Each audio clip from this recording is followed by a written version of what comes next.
So, here's a tea party.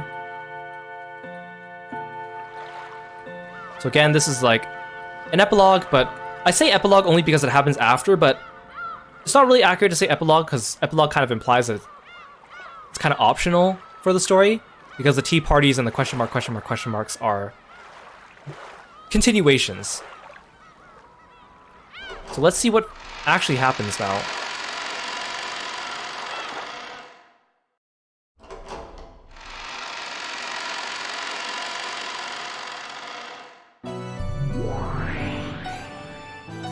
Erica, Delanor. Yes, my master.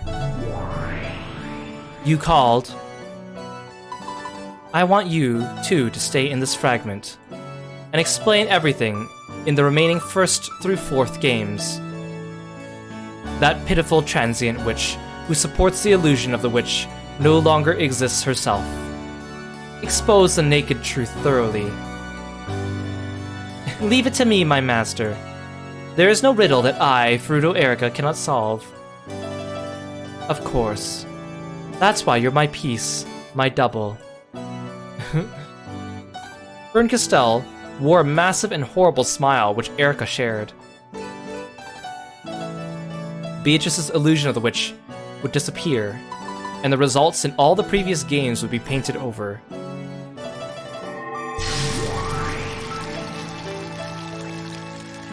It had been crushed in every way possible, and only the naked truth remained. Such a weak truth was no better than fish on the chopping board for Erica. It is possible to explain all the past 4 games with Natsui as the criminal, or with certain irregularities based off that theme. I won't let anyone say it's a crime of the Witch Beatrice again. I'll start compiling it together at once, and then present a first-rate tale to you. You mustn't leave even a single fragment of Bito's legend of the witch behind. The rumors among the servants, the way people talked about unexplained events, as though that legend was the cause, the illusion of the witch that worked alongside the illusion of Kinzo. Deal with all of them completely. Of course, I'll get to it right away. We now have the furniture in custody. We're hurrying to identify their vessels. The 7 Sisters of Purgatory had already been taken into custody. Those noisy sisters, who had served Bito now, faced nothing but denial. What sort of illusion were they based upon that allowed them to manifest? Everything would be exposed and denied. Eisern Jungfrau has already been, or I guess Jungfrau. Eisern Jungfrau has already begun its investigation. According to the most recent results, there is a high probability that they were constructed during the 1960s in the vicinity of New York. An aid had already been sent to the location. They're talking about the stake, like the actual stakes used in the murder that the 7 Sisters are named after. So basically they're denying that the 7 Sisters ever existed, and they've always just been these inanimate stakes. And then now they're trying to identify from what object or person all of our illusory characters are based upon to deny their existence. The 1960s, the 7 Sisters of Purgatory are made in USA.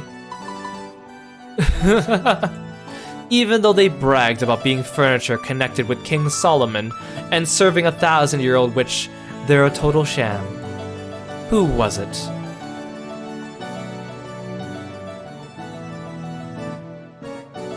According to the report, there's this group of big-time swindlers who make money by selling fakes to rich fans of the occult. Because the deceived millionaires tried to resell the fakes as though they were real, there's a chance that they've been falsely deified by enthusiasts in the field. We are rushing to find confirmation and further details. So, Ushimi Kinzo was a sucker who paid big bucks for any fake occult object. And that's what the 7 Sisters of Purgatory really are. That's hilarious.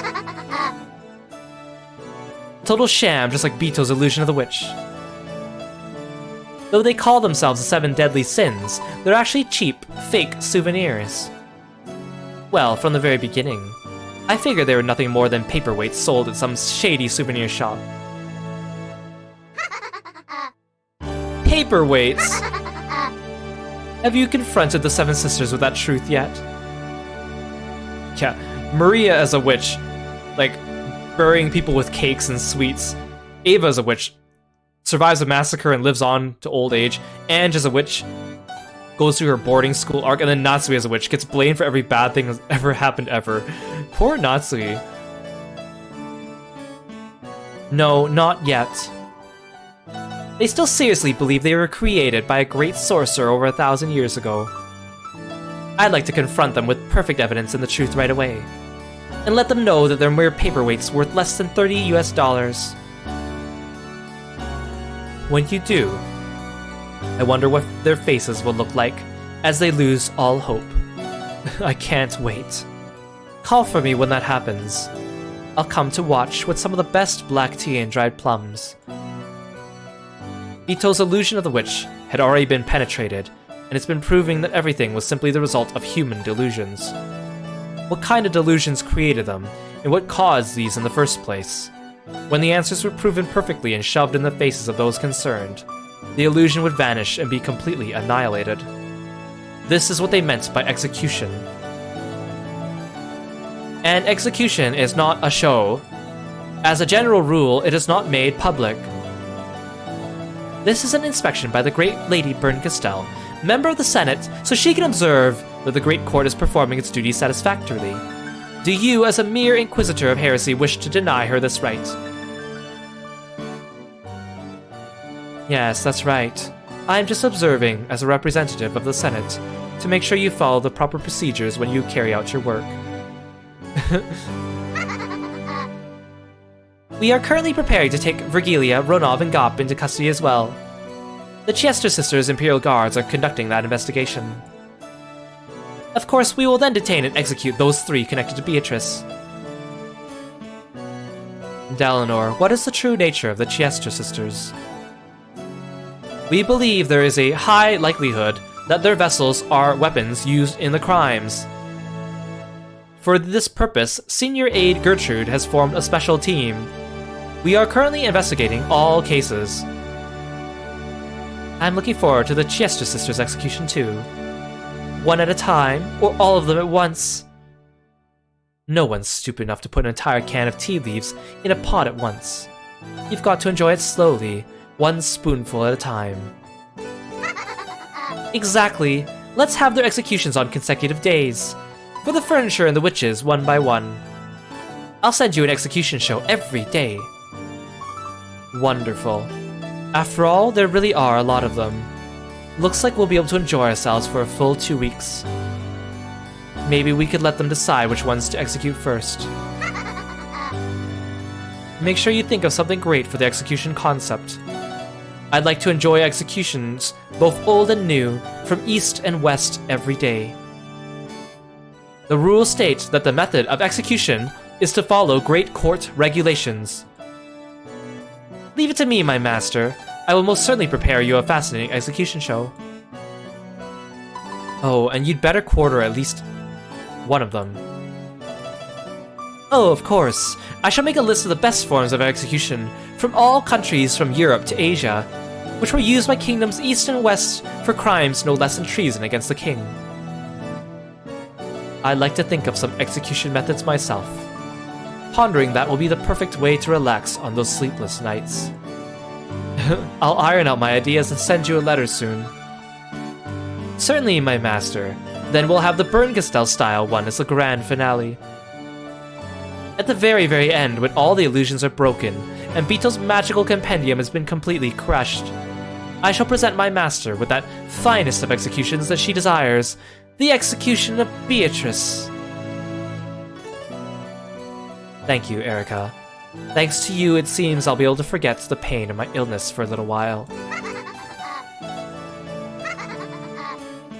You're just perfect. My piece, my double, and my adorable daughter. Your words are too good for me, my master.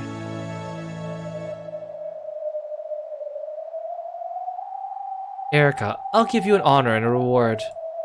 And that reward is the greatest symbol of Beatrice, the portrait from the reception hall. Take that off, smash it to make firewood, bake a cake with that and eat it. Then I'll allow you to put your portrait up in the remaining frame.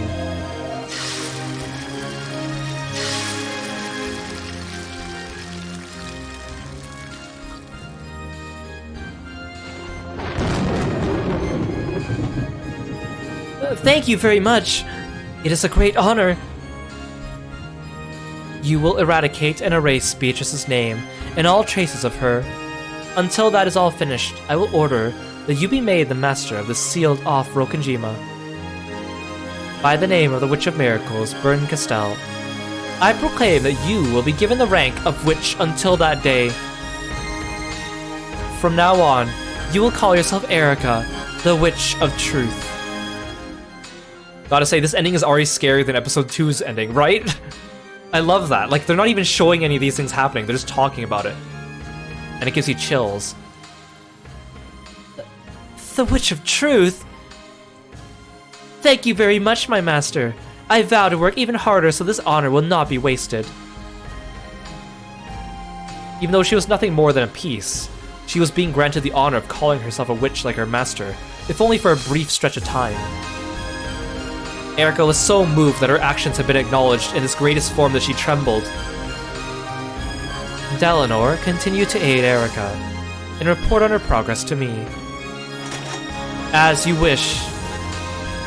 By the way, where is Lambda? She is over there. From the guest seating on the second floor, she pointed downwards.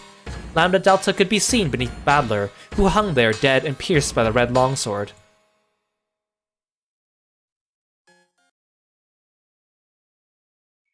Ushimi Badler. You were an interesting guy. And you might have become even more interesting, but too bad. What a wonderful way to die. Erica, you can hang Badler's corpse in the mansion's reception hall. The next time I come to visit this fragment, welcome me in front of it. Certainly, my master. I'll make that foolish man an eternal monument to my master's victory. That sounds wonderful, really tasteful. Maybe you could coat him with a plaster and make a beautiful white statue. And it'd be wonderful you decorated him all cute. Yes, Lady Lambda Delta. I will strive to answer to your expectations. Congratulations on becoming a witch. Though it'll just be for a while, I'll welcome you as a friend. Erica was so overcome with emotion that tears came to her eyes. Because for a piece, no greater pleasure exists than having your work acknowledged by your master. In the end, I'd like to have Bito stuffed too. Then I'll decorate to the reception hall with her. Galaxy Express. The one that isn't night on the... You know, I read that back when I wasn't a witch. I always thought it strange, the humans who obtained eternal life would become so cruel. At that time, I honestly couldn't relate. After becoming a witch, and living 1,000 years, I fully understand it. That writer could understand our cruelty really well in the truest sense.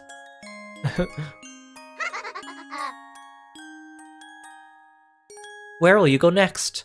I'll bet we say farewell with our backs turned, right? That's because I don't want to let you get bored. Thanks, Burn, but you can be sure I'll be count to 100 and then start searching for you again. You really don't let a person get bored. That's why I like you. Love you. Let's meet again somewhere. However, we may not be reunited for another 100 or 1,000 years, if ever. That's okay. The Sea of Fragments is tiny to a pair who love each other. The third man? No, Children of Paradise, of course. If you could escape the poison of just a single evening's worth of boredom, each time you smash one of those countless fragments that glitter like a starry night, even you would want to count the stars in the sky. Oh, not bad! The Voyager witches travel across the countless glittering futures of possibility, and gobble them up, trying to escape their illness called boredom for as long as they can. This tiny, tiny fragment created by the human known as Beatrice, and now been gobbled up by the two witches, and had lost its glitter. The two who had earlier called themselves rivals in front of Bito now stopped that charade and laughed together playfully. Erica, new ruler of this fragment, weave the truth and create the tale that leads up to this world's demise. The next was the 6th game, right? Yes, it's a 6th game. Decide the title for episode 6 yourself. After all, you're already the spinner of this tale, as well as the master. Hey CB, welcome to the stream. Thank you so much for stopping by. Thank you very much. Actually, I've already decided on one. Oh, already? Then let me hear it. What kind of title is it? Yes, episode 6. I'd really like to leave you hanging for a bit, but I'll tell you. Come on, stop being a smartass and tell us. A newbie witch like you shouldn't be teasing your seniors.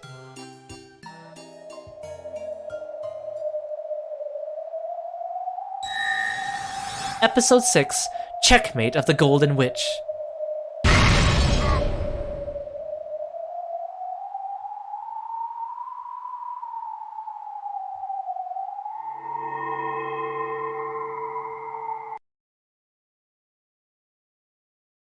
So that was interesting. We're not done with episode 5 just yet. There's still one last thing. Like question mark, question mark, question mark. And again, like I said, it's a bit of a longer one this time, but I think it's well worth it. I mean, not that we have a choice, so we have to go through it anyways, but...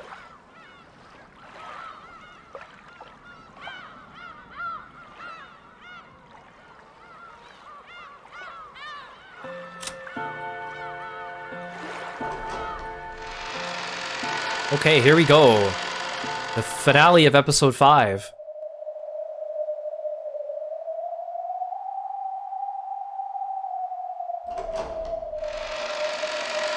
Well, thanks for calling Kirby. Oh, and for the Kirby lip sync. Here we go. In the cathedral devoid of people, a figure could be seen still staring up at the heavens. Its chest pierced with a long red sword that pinned it in place to the ground. That figure was Badler. Ironically, it looked just like what he'd done to Bito with blue wedges in the 4th game. Badler had died quite some time ago. No, in this place, the concept of death means nothing, except that one has stopped thinking. Therefore, in a sense, Badler was not dead. After being defeated in a fight over the truth and surrendering, he no longer had the strength to think of a way to resist. That's what made him dead. Delnor's massive longsword, which had been left in place of a tombstone, fastened Badler to the spot even after his death.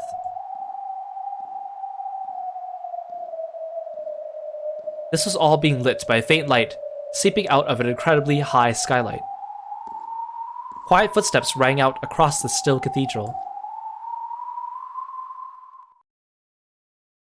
From the darkness behind a pillar, a woman slowly stepped forward. It was Beatrice. Just like they'd been the whole time in the Golden Land, her eyes had no light in them, and were still muddied over with gray. This person was once unable to even drink black tea to her satisfaction by her own will. But though it was slow, and though there was no life in her eyes, she was surprisingly walking. Then with slow, deliberate steps, she reached Badler, who was still dead, pierced through. Then, she slowly touched Badler. She tugged on his sleeve. However, Badler showed no reaction. When she realized that it wasn't sleep, but death, the witch with the hopeless gaze let her head hang even lower. Then, she quietly whispered, "You liar." Ito softly touched Badler. Then, she pressed her forehead against Badler's chest. There was no longer any heartbeat. It wasn't just because he had surrendered. it was because the witches had chased him from the game board. So from now on, Valor would never return.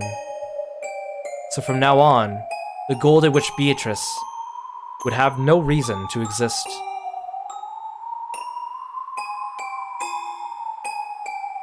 Thank you. Liar. Goodbye. And... sorry.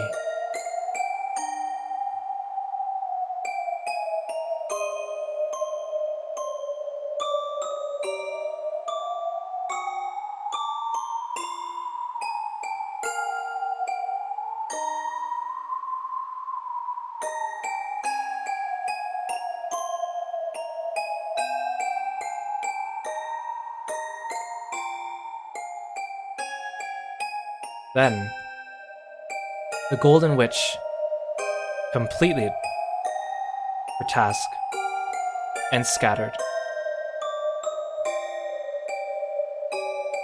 As a spray of gold. Yeah, Beatrice, you're so horrible and mean, so why is this so sad, right? I told you, Umineko really plays with your emotions and the characters.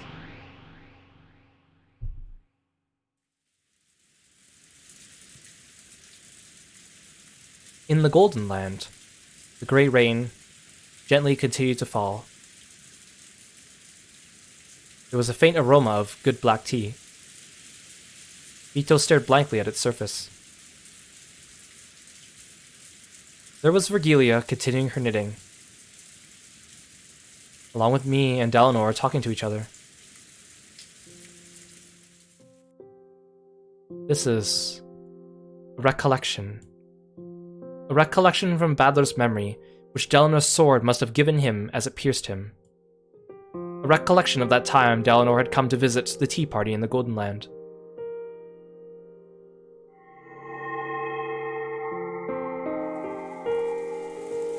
It's the same with me.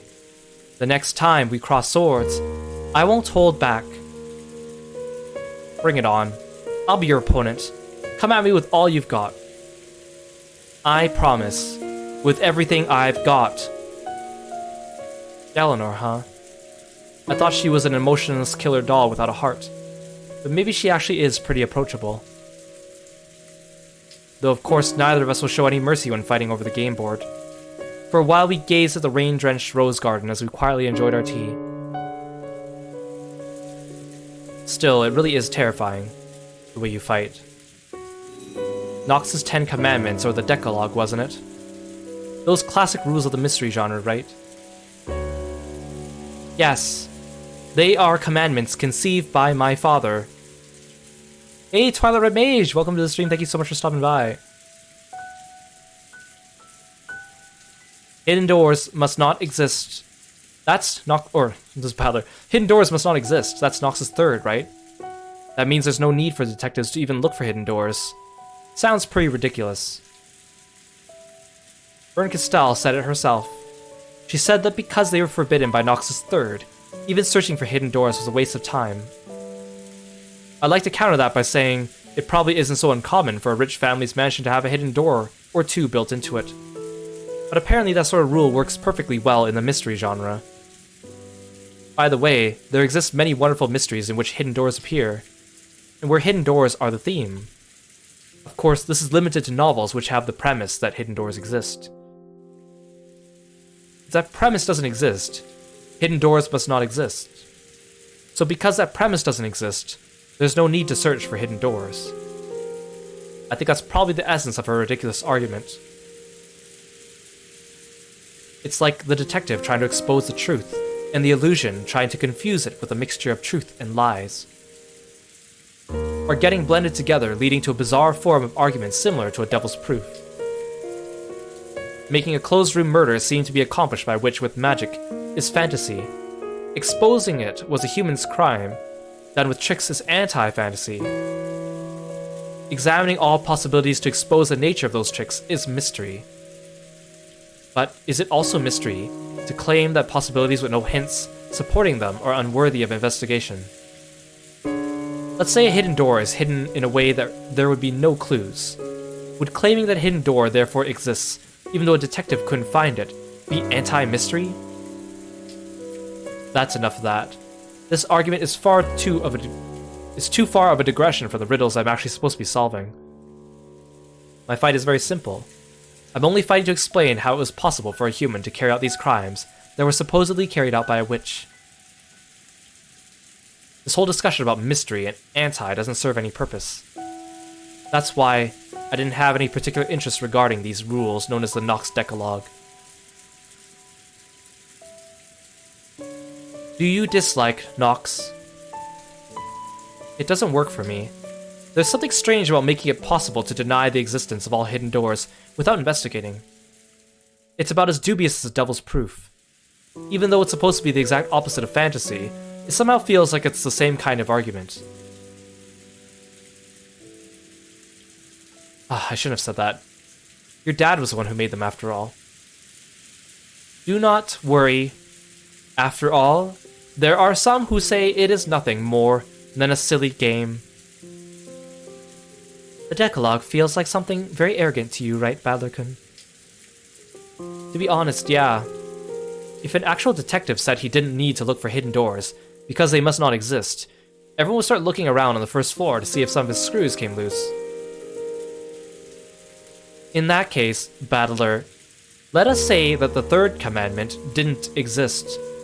In that case, what would happen to closed room mysteries?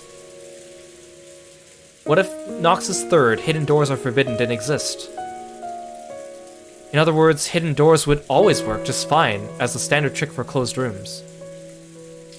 This does not refer to hidden doors with hints or foreshadowing.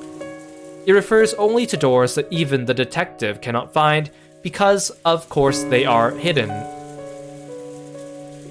Badler-kun, you often fight by using a Devil's Proof, assuming the existence of an undiscoverable element X. That's what this is about. That'd be horrible. The closed room mystery genre wouldn't be worth reading at all.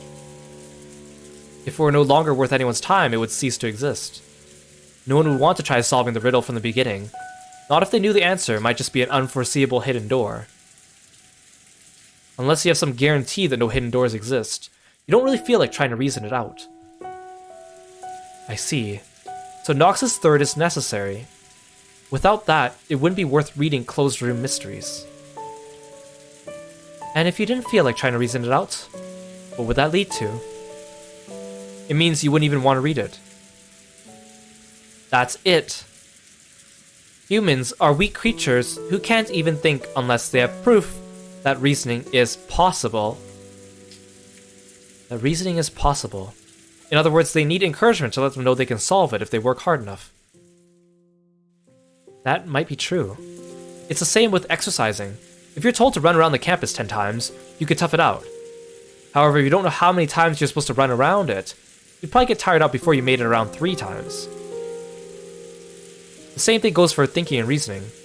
Humans view a problem differently depending on whether or not it's guaranteed to be solvable. In detective novels, there's always a scene where the detective announces that he's discovered who the culprit is. That's a sign saying, the hints have all been given in the previous parts of the story, so dear readers, please try to reason it out. I always thought it was just a classic line, but I guess it does also have that effect.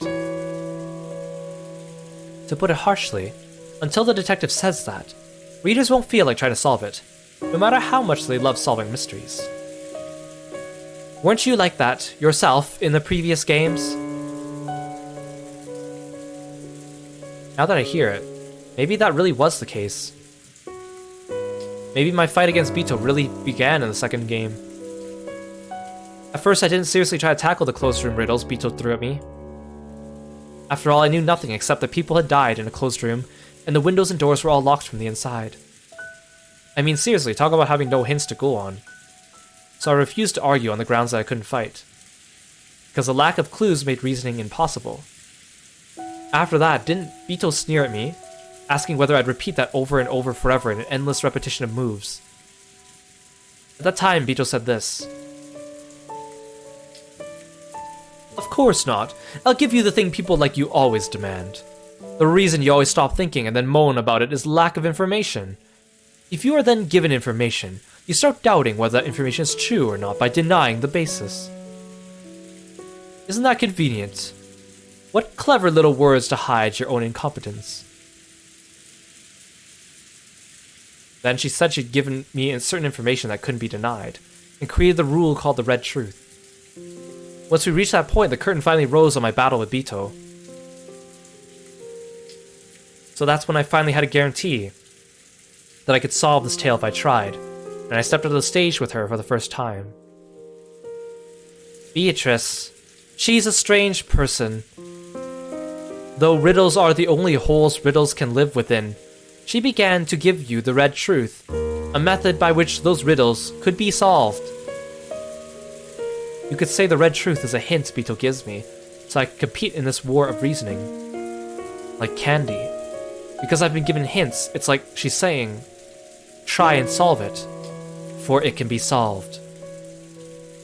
An enigma that's guaranteed to be solvable can't be called a true enigma.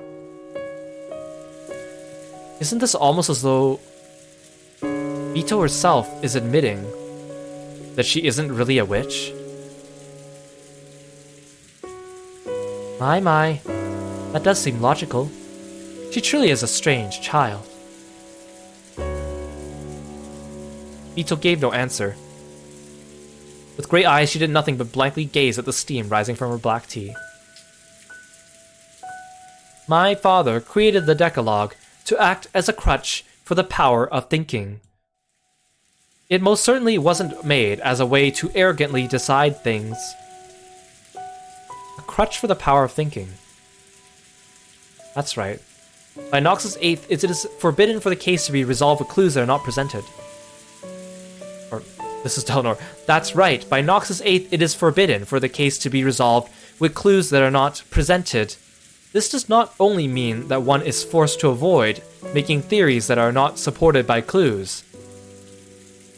If you turn around, it means that the one proposing the riddles is forced to display clues that lead to the solution. I was trying to say conclusion, but then I realized it was the wrong word. So in other words, if you follow the Decalogue, all riddles must have hints. And therefore, it's guaranteed that finding the solution is possible. I see. So this is what they mean by a crutch for the power of thinking. If you could believe that it's solvable, you start wanting to have a go at those riddles. If you're capable of believing that hints do exist, you get fired up about rereading the story to search for them. I'll admit that it might have the power to give courage to those trying to solve it. You seem to think the Nox Decalogue is a series of restrictions imposed by the one who made the mystery, but it is also vital for the readers. By using the Decalogue as a crutch, we are given the courage needed to use reasoning, as well as the willpower to reread the tale several times in search of the clues we know must be hidden there. It's like the lid of a jar of jam that's too tight and won't open. Like Mom always used to say, if you think you can't open it, then it really won't open no matter how hard you try. The same thing happens in sports. They say whether or not you have a strong image of yourself and believe you can win no matter what has a large impact on the records. In that case, the Nox Decalogue isn't really a set of arrogant and strict restrictions. You can also see it as a way to encourage readers who are trying to solve the mystery, by telling them to give it their all, since it's definitely solvable. That's an interesting way to interpret it. Still, I've heard that not all detective novels around the world follow the Decalogue all the time, right? When you bump into one of those, won't you feel tricked? Even the Decalogue is nothing more than a single interpretation, and it cannot be applied to all mystery stories. Though among fundamentalists of my father's work, it seems there are those who harshly criticize works that violate the Decalogue and call them heresy. There's no end of arguments like this in the mystery world. Was this or that famous detective novel really a fair mystery? In other words, one that followed Nox's Decalogue? That sort of argument is already an eternal theme of the mystery world. In fact, in mystery discussions, arguments like these sometimes become even more heated than discussion of the actual tricks. Hey Aru, welcome to the stream! Thank you so much for stopping by. I can understand why they'd want to criticize it. They try to solve it, believe it's solvable, and follow the Decalogue, but it's actually not made to be solvable like this at all. I can understand how that'd get pretty annoying. That's right. When fighting with the Decalogue, there's just one thing you want to guarantee from the beginning. In other words, you want to guarantee that this detective novel would adhere to the Decalogue. If a work labels itself as an orthodox mystery, then you have nothing to worry about. However, the mystery genre contains many unorthodox subgenres within it. Does that mean trying to use reasoning in an unorthodox detective novel is a complete waste of time? Looking at it that way, it really does feel arrogant.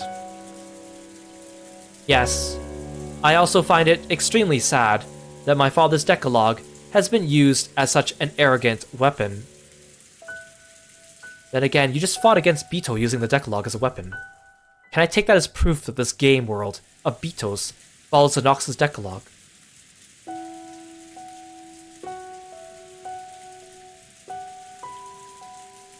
When I asked that, there was a strange silence. Virgilia, Delanor, and of course Bito, all remained silent for a while. Almost as though my question had touched at the core of something. That is something I cannot answer myself. Why? This is a game that this child made. A game to decide which of you two will win. This child has called it a confrontation between mystery and fantasy. But unfortunately she never said it was an orthodox mystery. That means you will have no guarantee that it follows the Decalogue. But at the same time, Miss Beatrice has said that this game is a contest between you and her. In other words, there is a chance that you could win.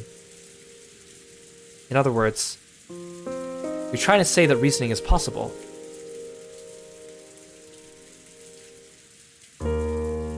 If you ask this child, she would probably say that reasoning is possible. However, just as she is the challenger and you are the challenged, the two of you are different creatures. Something Bito might have proposed thinking it is solvable may or may not be solvable for you as well. For example, let's say we propose a simple riddle that any Japanese person would know. However, if the person we're telling this riddle to is a foreigner with a Japanese-English dictionary in their hand, it might be almost impossible to solve. In other words, it's possible to have a one-sided, solvable problem, which might be easy for the questioner, but extremely difficult for the person trying to solve it. By the way, do you know of the foreign riddle? Why do dragons sleep all day?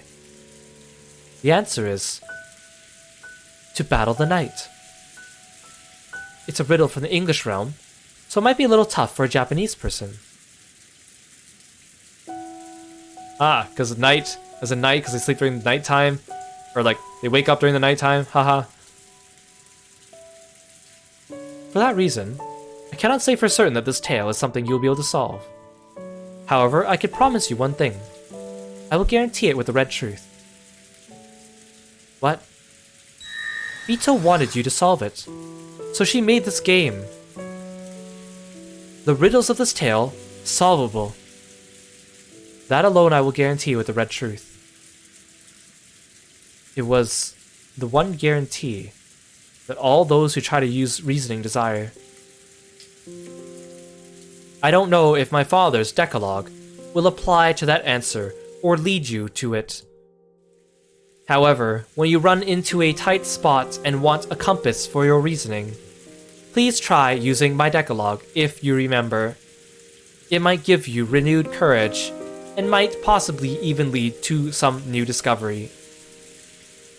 Thank you. If I'm truly stuck, I'll think about your fighting style. Are you sure it's okay to help out an enemy like this? Pay that no mind. I came to this tea party without a gift. I hope you enjoy this in place of a snack. And if you come face to face with me again, there probably won't be time to speak of such things casually. See, again, like, Delanor was a character that I actually really like her personality, but her first impression is so different than what you find out about her. And also her appearance. I still don't like her design physically, but Nox's Decalogue and Virgilia's Red Truth. Bito wanted me to solve it, so she made the riddles of this game solvable. In other words, Bito wants me to be capable of solving it. Isn't that proof that reasoning is possible? Of course, that's from Bito's point of view. And it doesn't necessarily mean that reasoning is possible for me. Compared to before now, when I didn't even know whether reasoning was possible or not, that one line might give me a great deal of courage. At least it has the power to silence any negative thoughts about this all being useless. Unless the other party assures you that reasoning is possible, you won't do it. It's almost like love between shy young people. Love? Yes. Unless you have proof that the other person loves you first, you don't want to love them back. Right? Both boys and girls want to hear someone else say they love them first. That's their dream. If they're in love, they don't want to love the other person until they're sure this person loves them back. After all, there's nothing as painful as a one-sided love. And the scars of the heart left behind last a long time. Because they are afraid of that pain, they want proof that the other person loves them first more than anything else. I see. That's an interesting way to explain the relationship between writer and reader in a detective novel. Yeah, maybe you could liken detective novels to that. Both the writer and the reader first want the other party to say they'll solve it, or that it can be solved. Until the writer is assured the reader will certainly have a go at the riddle if they propose it. They don't want to write their story. Same goes for the readers. Until they are sure they will certainly be able to solve the riddle if they try, they don't want to read the story. Because they don't want to write what they consider a masterpiece and be hurt when no one reads it. Because they don't want to reason about what they consider a masterpiece and be hurt when they realize it was all useless. By that argument, it really isn't a stretch to say that it's like love between shy elementary or middle school age kids. Even though they really do want it, they don't have the courage to reveal their feelings, so they wait uncomfortably for the other person to confess. And by the time summer ends, nothing's happened. Hey, more than that, sometimes the girl even ends up going out with an entirely different guy. That's what my first love was like. Along with these one-sided feelings they can't express, they lament the passage of a summer that will never come again, and the days of their youth end. The writer who wouldn't write until he gained the support of readers goes for all eternity without releasing his maiden work. The reader who waited for the writer's rise to fame goes their whole life without knowing the joy of the mystery genre. Adler-kun, when does this the chicken or the egg type of shy love reach the level where it can progress into mutual love? Well, that's probably when things start to pile up. It starts as a relationship between friends, they communicate with each other more and more, and when the two both reach the level where they're sure that I like this person and they surely like me, well, then they probably just naturally become a pair of lovers. My impression up until now was that relationships starting with a sudden confession of love tend to break up more than often, whereas pairs who never actually confess to each other but realize that they've always been together usually stay together for a surprisingly long time. In other words, this happens once the two of them believe in each other and a relationship of trust is born. Is what you're saying? Maybe. It's a bit odd. I've always thought the mystery genre was a battle between the writer and the reader, but maybe that's not quite right. Yes, it's something that cannot go on without a relationship built on mutual trust, a relationship with love.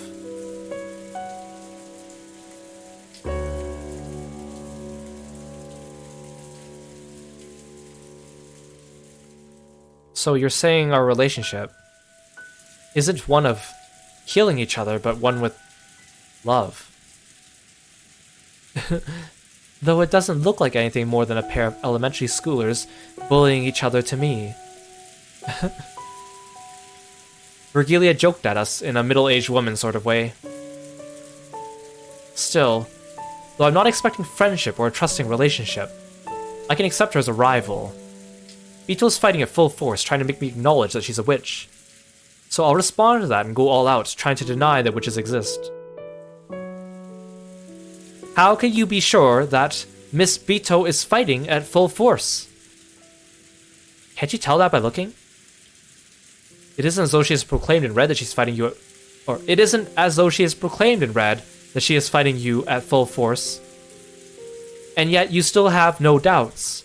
You are the one who said you wouldn't believe anything except the red truth. Surely, this is that stage Badler mentioned earlier, where communication increases and you learn not to doubt your relationship. Virgilia and Delanor giggled together.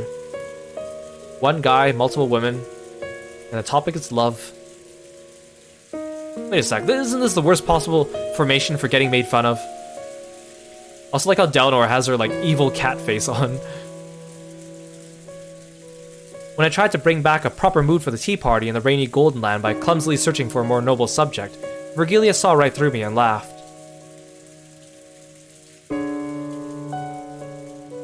Even amidst this, Bito kept looking downwards with those grey eyes, staring into her black tea.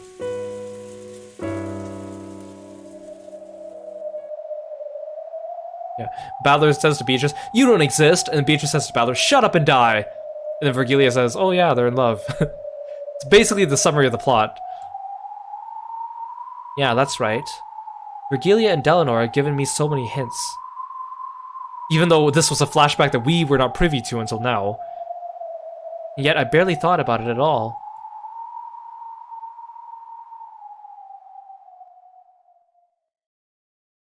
By now it's all too late. Let me think.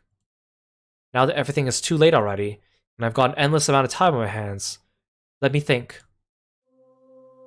One more time, let me think about the red truth Virgilia gave me.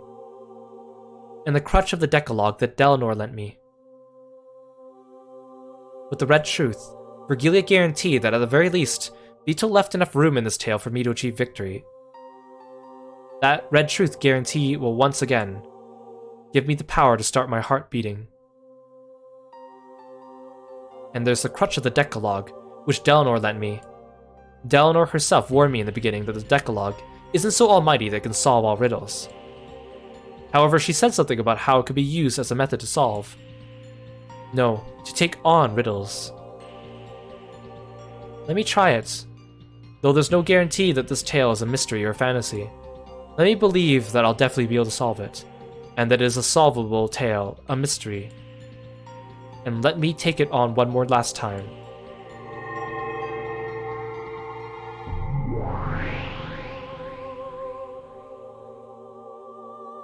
When I came to, I was suddenly in that strange tea room where I'd often argued furiously with Bito from across that table. Of course, Bito was nowhere to be found. It was just me, isolated and alone. That's okay. Even so, I won't stop thinking. Okay then. What were Nox's commandments again?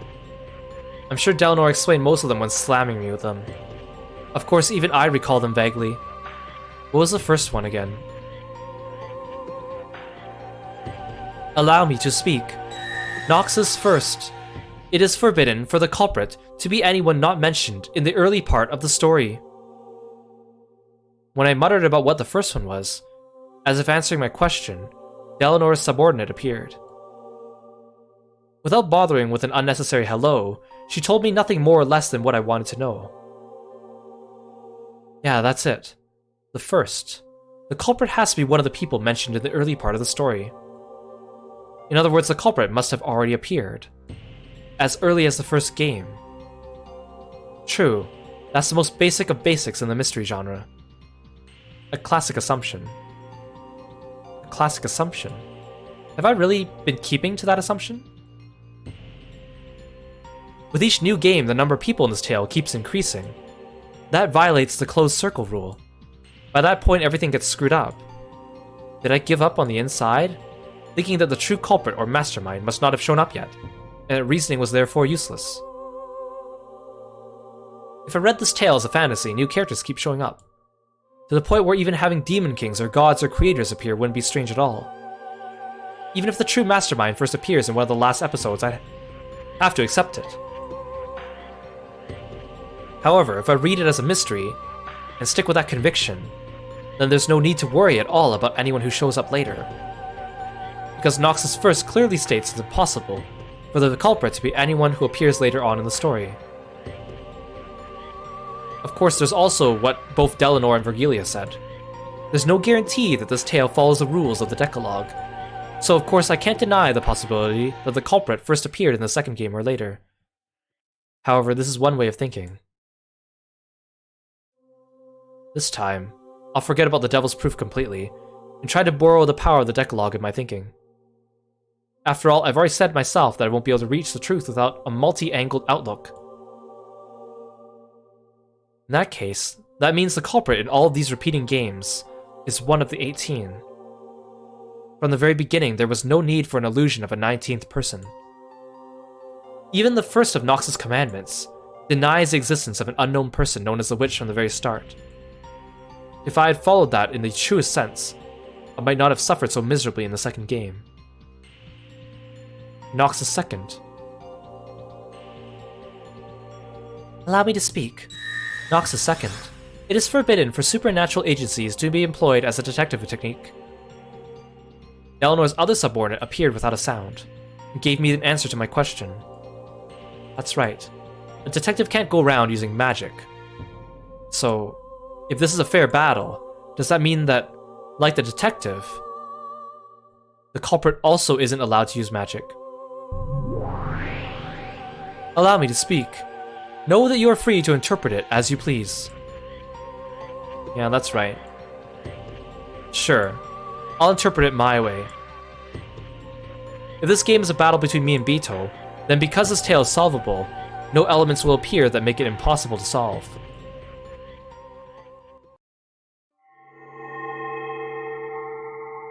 In other words, things like magic mustn't appear. When they do appear, I shouldn't suspect that the mystery element is breaking down, but I should instead question why it was shown, and suspect the witnesses and observers. That's right. That was Bito's greatest weapon in the second game. Depictions of magic which couldn't exist in a mystery. By showing me that, she forced me to think that this tale wasn't a mystery, and therefore that reasoning was impossible. So I surrendered. However, if I had believed unshakably that it was a mystery, it would have been completely obvious to doubt the witnesses who claimed to have seen magic. Also, at the end of the first game, it was revealed that this tale was passed on to people in the future by that message bottle. Someone had written about this crime, this tale. In other words, this entire tale is a world that includes the personal opinions of an observer, namely the person who wrote that message in a bottle. In other words, the observer isn't God. It's a human. Therefore, there's no guarantee that this description is truly impartial. By the end of the first game, it was already clear that we've broken the constant premise of the mystery genre, that the story itself must be seen through the eyes of God. Yeah, it's probably a really big bottle if they bottle up those entire stories. For that reason, it's possible to doubt even the observer as well as the witnesses. If I could have doubted this much, then no matter how many seemingly unsolvable displays of magic appeared, I wouldn't have had to blindly accept them and give up. However, that begs the question, is it even possible to solve a tale written by an observer who isn't impartial? If I get obsessed with this, all my reasoning will end here. However, I had to believe that Bito was trying to fight me through this tale. Because it's a fight, that means I've been given a chance of winning. By giving me that, doesn't that mean that reasoning is possible? This part is tough. Unless I believe that the cruel witch took on the risk of losing to try and have a fair fight with me, I can't get past this part. Just like Vergilia said, it's just like love. If I can't believe that Bito's fighting me head on with everything she's got, I won't be able to reason any further than this. Sure, I'll acknowledge it. Unless we acknowledge that we love each other, we won't be able to get any further. When Vergilia ran out of patience with the two of us, shy and incapable as we were of acknowledging that loud, she gave me that red truth instead. That was the red truth saying, Bito wanted me to solve it, so she made the riddles of this game solvable. What the hell? It's like Sato-san in Class A says he likes you. Like hearing a love confession via a friend. I really am pitiful. Yeah, that's one of the first things Beatrice said. Magic is strongest when there's a risk of failure. Kinzo says that a lot too. See, you guys are catching on now. Reasoning is love. If we don't love each other, the reasoning won't start. In that case, how can we say that we love each other? If you think you can solve it, just you try. You're incompetent, like hell you can solve it. Yeah, according to George Aniki, people like that are called Sundora. Huh, that brutal witch is finally starting to look a bit cute. If I meet her again, I want to try saying, "You're such a Sundora." If I meet her again somewhere.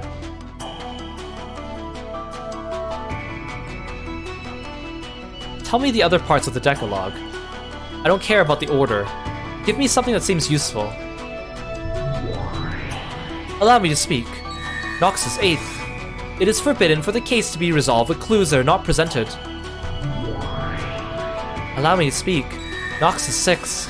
It is forbidden for accident or intuition to be employed as a detective technique. It must not be solved with clues that aren't presented, and it must not be solved by relying on accident or coincidence.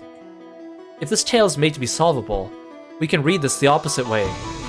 In other words, clues must be prepared so that the case can be solved, and it has to be made in a way that it can be solved without relying on coincidence. If I can believe that Bito's challenging me to a fair game where reasoning is possible, then I can be sure of that.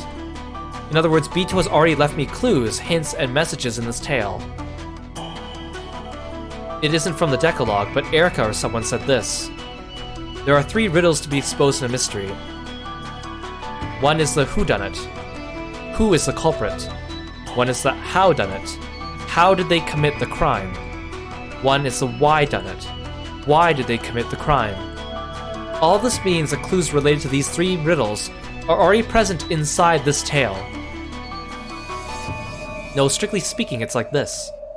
Because she wanted me to solve these 3 riddles, Bito scattered hints about. Though whether I'm capable of catching those or not is another matter. Even if you think a riddle you propose is easy, it might be difficult for the person trying to solve it. In that case, it's only natural there'd be a difference in how difficult each person finds it. Therefore, as Bito goes through each successive game, she watches me closely and tweaks the game as needed to get a good arrangement. When Bito realized I'd completely surrendered in the second game because it was too hard, she secretly worried. If I surrendered and lost the will to fight, the game would no longer remain on even footing. Therefore, in order to make me regain my will to fight, from the third game onwards, she set things up in a way that made it easier for me, giving me tips on how to fight and a few hints. Virgilia and Ronov obviously appeared so they could help me.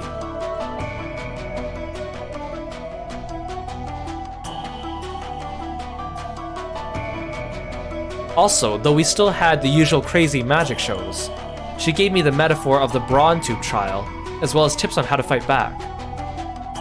I finally understood how to fight. And most likely at the end of the 4th game, Bito had managed to have the all-out showdown with me that she probably wanted.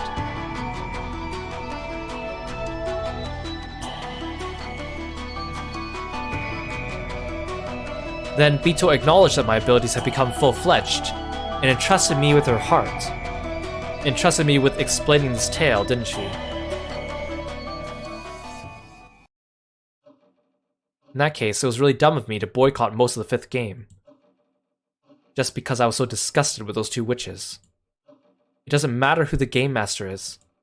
All I need is to search for the truth in Bito's game. On the contrary, I should probably thank those 2 witches just a little for continuing the game in Bito's place now that she's gone and left everything to me. Of course, I doubt those evil witches were trying to do anything of the sort. Culprit. Crime. Motive. The answers to those 3 ultimate riddles, the hints, must be scattered throughout the previously shown tales. It's probably a very faint light, like trying to find beads that have fallen onto a sandy beach. They're definitely there. However, they're so faint that unless I believe strongly, there's no way I'll be able to find them. Please, allow me to speak. What is it? Go back through the tail.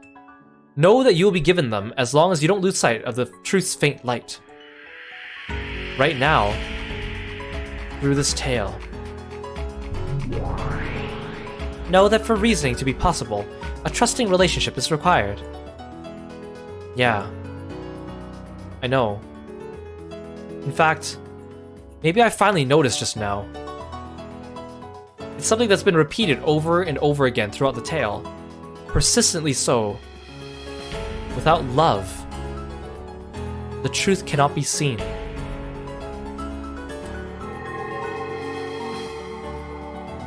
Slowly, the tea room dissolved into darkness. Yeah, please replay chapters 1 to 4 to proceed in this game. Then, as though I was slowly sinking into the pitch-black sea, I passed through the crevice of the long journey I'd taken with Bito. It kept on falling and falling.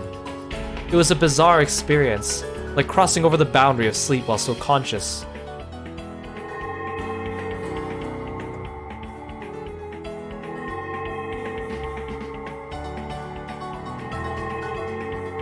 The several tales before became faint bubbles. No, were they small shining fragments? And were scattered like stars amidst a pitch-black sky.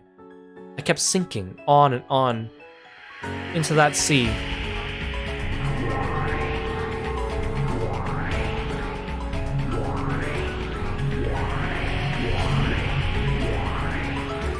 The tales up until now, one after another, Virgilius guided Dante to Mount Purgatory and brought him to the feet of the eternal lady who waited at the top, Beatrice. Therefore, the innermost depths lay not at the bottom, but at the peak of Mount Purgatory. The eternal lady had been waiting there for Dante the whole time.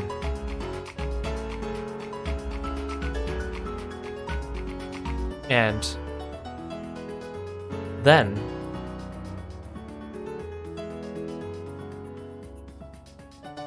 I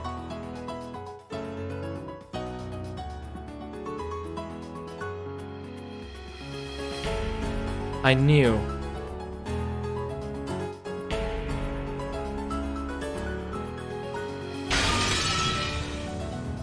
Yeah, that is a really cool analogy.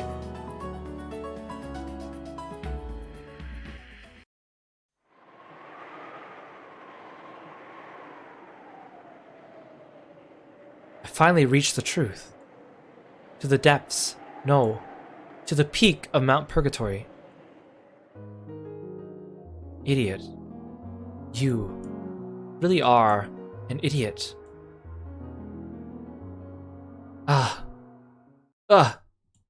That hurts. He woke from the sleep of death, and bit by bit, his sense of pain had come back to him. On Balor's face, which still looked up at the heavens as he hung there pierced by the longsword, a suffering and alive expression gradually returned. You really are an idiot. A huge idiot. Balor noticed. This whole time, Bito had been snuggling up against him, sleeping. And when he held her, he knew that it was not Bito, but her crumbling remains.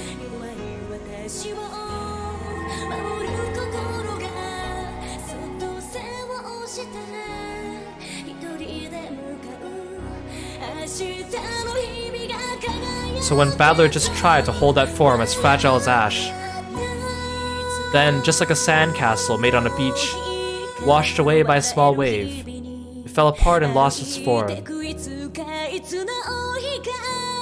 At Balor's feet lay nothing but the ragged remnants of Bito's dress and a pile of ash. Now on top of that pile of ash, you could see something sparkling gold. It was the husk of a single gold butterfly, which had been torn to bits. And so Badler knew I've definitely reached the truth. However, I wasn't able to do it while Bito still remained in this world. Bito, you really are an idiot. I finally reached the truth of this crazy riddle you've created. Just like you wanted. I didn't lose heart, and I finally made it there in the end. So why did you lose heart without waiting for me? You believed so strongly, didn't you, that I definitely reached the truth. So why? Why couldn't you believe with me? And wait. You aren't the one who's been forcing endless torture on someone else. It's me. I've been the one putting you through such cruel torture. You resisted until the very end and kept on protesting to me. And even though I've now finally reached that truth, to think that you couldn't wait any longer, and that it's all too late. You idiot. Why did you lose heart? Before me, damn it. Yeah, Paddler gaslighting himself big time. These are all very interesting things he's saying, though. Because, of course, he has not yet told the viewer, the reader, what his conclusion is. It's my fault. I forced her to endure this torture. In fact, she's been doing a wonderful job sticking through it for so long. Over and over and over again, he kept on protesting to me. And because I was so incompetent, it was as though I couldn't understand the truth. Idiot. Idiot. Your riddles are too twisted. Why couldn't you say it more simply? Idiot. God.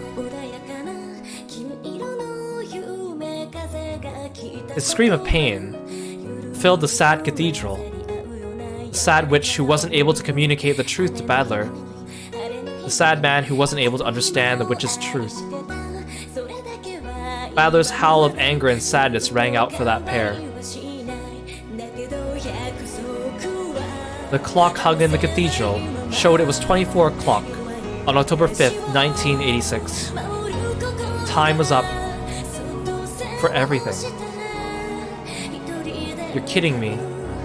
Don't set something like a time limit on this difficult riddle you're so proud of. No. I understand. Even though there was such a faint chance of that miracle happening, you prayed for it to happen. You're just like grandfather. You prayed for and bet on the power of a miracle.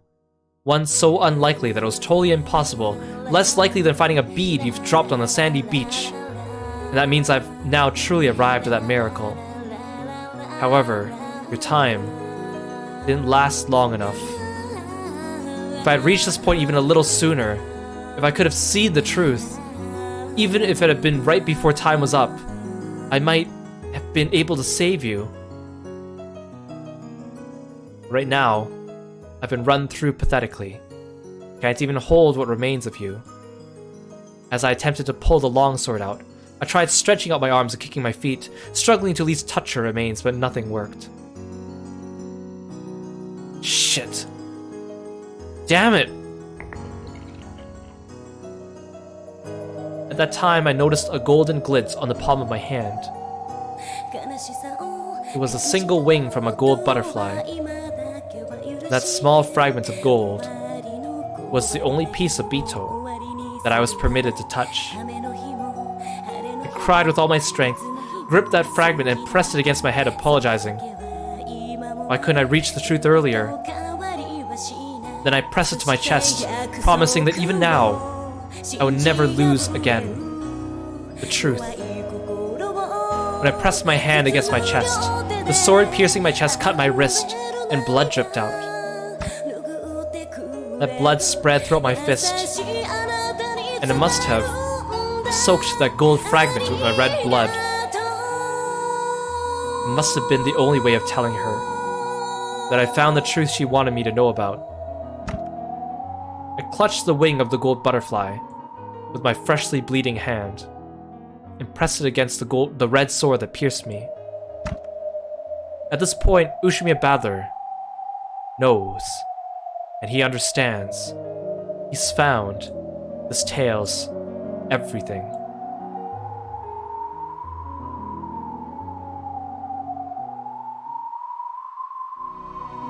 At that time, it seemed as though a faint golden light leaked out of the gaps in the clenched fist.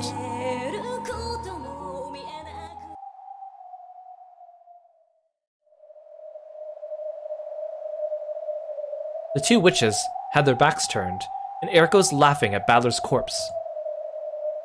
That really is pathetic, Battler-san. I'll make your foolishness into a statue and for all eternity. Huh? At that time, Battler's chest. No. The red longsword that pierced Battler began to sparkle gold from deep within his chest.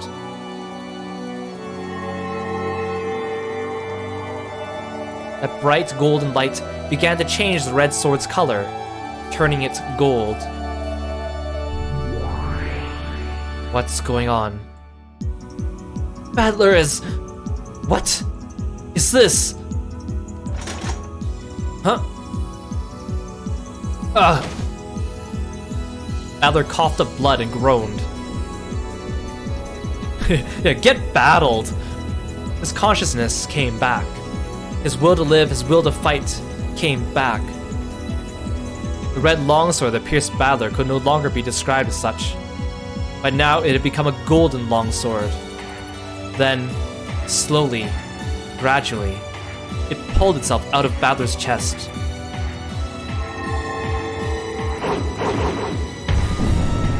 It finally pulled itself free and started dancing through the air, and then stood up in front of Battler's eyes as though it knew who its master was. Battler, crawling on the floor and moaning, grabbed the golden longsword, and though it looked painful, he slowly rose to his feet once again.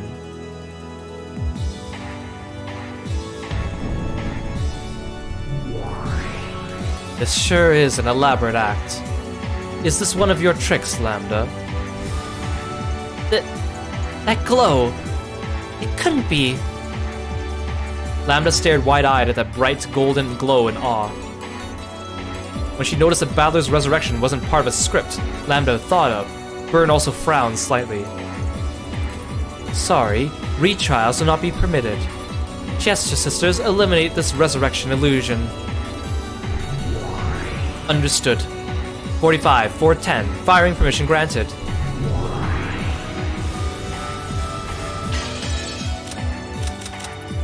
It's unable to target. IFF error code 999. 999, you say? Impossible. The Chester sisters hesitated, unable to carry out Burn Castell's orders. Lambda, what kind of farce is this? The illusion of the witch has been completely destroyed, and the trial ended with our victory. Sorry, Burn. You'll have to stick around a bit longer.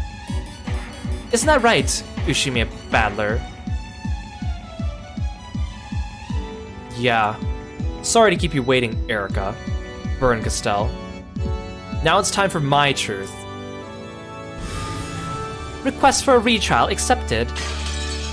The Assembly of Witches retracts the adjournment of the Court of Illusions. Objection! The trial's already been concluded and the results have been announced. Objection overruled. All verdicts are overshadowed by new truths. Objection!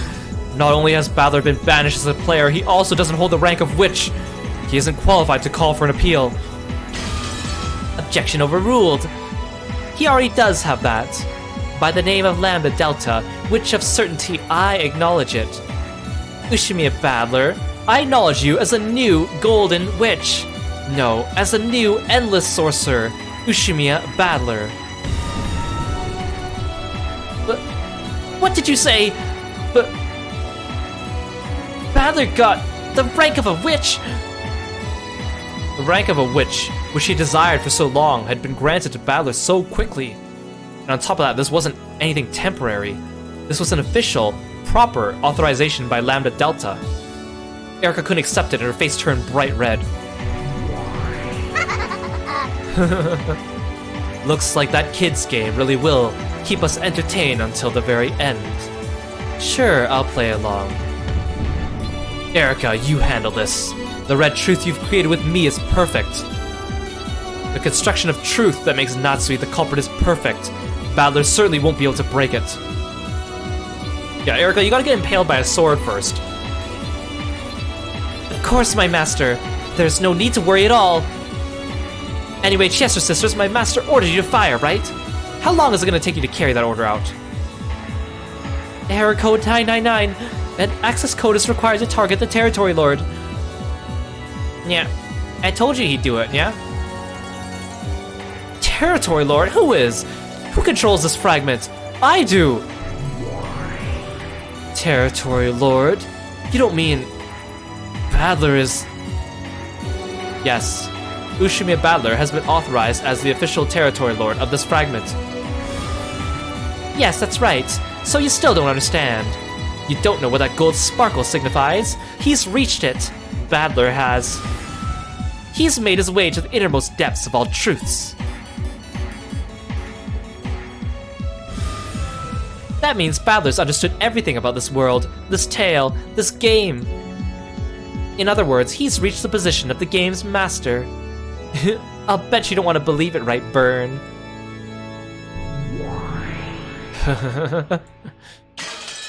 Yeah, I don't want to believe it. Okay, I'll test Battler to see whether he really understands everything. Erica! Too bad, Erica. Just when you were finally appointed as a Territory Lord of this fragment, you've been deprived of that title. The new Territory Lord of this fragment is Ushimiya Battler. Isn't that awful? Hey, don't you just feel awful? How's it feel to be deprived of that title just when you've finally gotten it? How's it feel?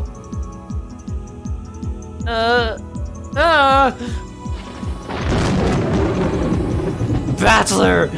If you think you can disprove my theory, just try it. It's impossible. Impossible. The theory I've created has no holes. It's impossible to deny that Natsui is the culprit.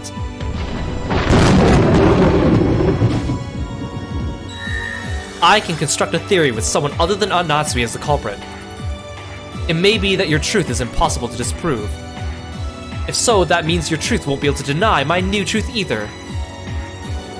Battler spoke with the red truth, allowed him by his status as a sorcerer. The culprit other than Natsui? Ha! How's that? Delanor, let's see where this delusion of Battler-san takes us.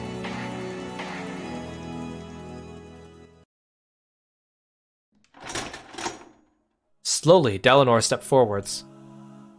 In her hand was a red longsword of the Decalogue. She also had a blue short sword. In Battler's hand was a long, golden sword. The two rivals once again. No, for the first time, they truly confronted each other. Battler, I've been waiting. Sorry to keep you. You did not. Your return was sooner than I anticipated. Kill him! Delanor A. Nox! Delanor's forearm disappeared in an instant, as though her slow, dignified movements from before were only a lie. The curve drawn by the longsword of red truth burned itself into the retinas of those who saw it. Before anyone had enough time to follow that curve, it was already approaching Battler's chest. Lady Erica's reasoning has solved the fifth game. No new facts exist that overturn the truth created by this reasoning. It's possible to show a different truth by using a different interpretation. When multiple truths exist in parallel, the authenticity of both is questioned. In this closed-off world, it's possible for differing truths to exist at the same time. Furthermore, as long as multiple truths exist, it's impossible to claim that any of the truths are the single truth. In other words, even if I can't overturn Erica's reasoning by questioning its credibility, and conquering it, I can defeat it. Burns' reasoning is perfect. you won't be able to overturn it easily. But still, if you can present a theory on par with Burns, the fight will come down to a verdict. That means either one of the truths might be defeated and denied. What a laughable script. I'd expect nothing less from a demon script. Then let me ask, what is this theory with someone other than Natsuhi as the culprit? Battler's golden longsword drew both red and blue curves at will. It's possible to construct it using the revenge of the baby from 19 years ago, the one from Aunt Natsui's confession. Noxus first. It is forbidden for the culprit to be anyone not mentioned in the early part of the story. A person first introduced in the 5th game cannot be named as the culprit. What if the baby from 19 years ago was among us since the very beginning? For example, what if it was me?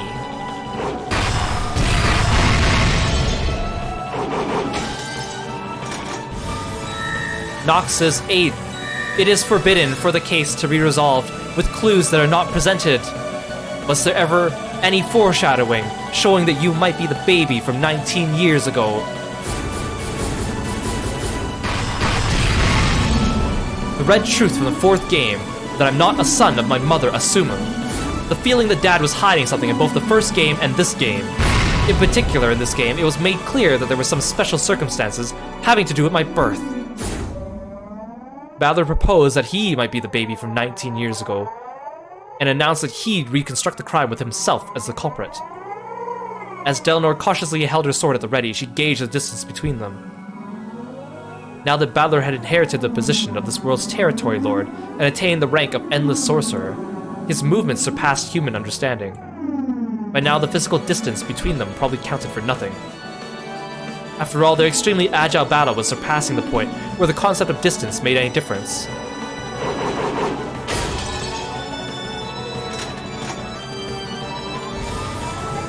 A good start. Let us hear your theory with Battler as the culprit. Yeah, I'll let you hear it. I'll prove that this explanation also works, and that you can't be certain Aunt Natsui is the culprit.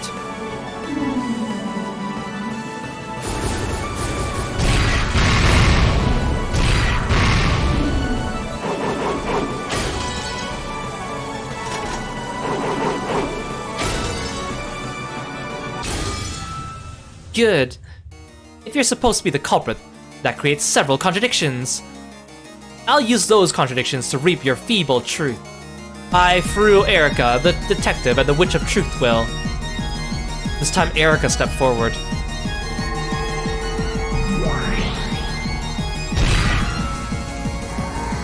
In her hand, there appeared a scythe, like what a Grim Reaper might hold. A ruthless scythe for reaping everything that threatened her theory.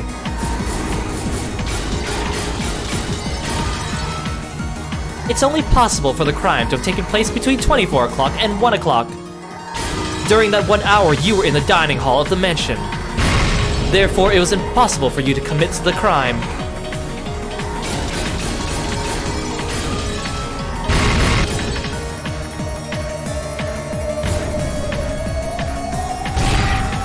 Yeah, of course she'd have the scythe. It has not been specified that the time of death was between 24 o'clock and 1 o'clock. Therefore, it's possible the crime didn't occur between 24 o'clock and 1 o'clock.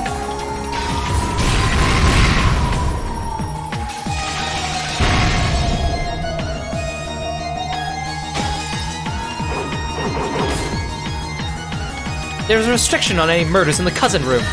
From 1 o'clock AM until the discovery of the crime, it was impossible for any criminal action to occur in the cousin room. Delnor, now!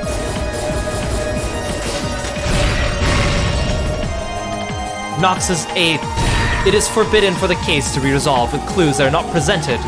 If the crime actually was carried out in the cousin room, clues must be shown. Because clues were not given to the detective, Lady Erica, who was on the watch for any abnormalities inside that room until morning, such a crime is impossible. By the time of the crime's discovery, you mean the point at which I let out a scream and everyone gathered there. Even if it was impossible to kill them before that point, it was possible to kill them afterwards. Badler used a blue flash to deflect both of the red truths that Erica and Delnor flung at him. Erica's eyes went wide. After all, what he had said was completely absurd. At the time, they still hadn't been killed. Even though corpses with their necks sliced open were laying right there.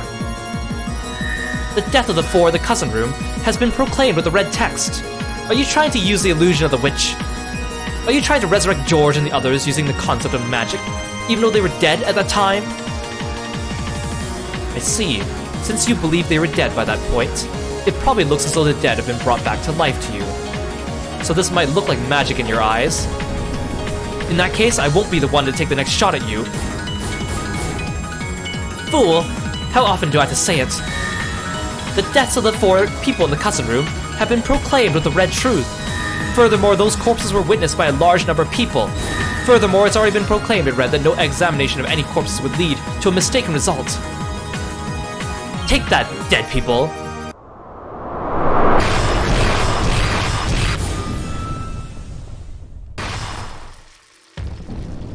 When was that red truth made?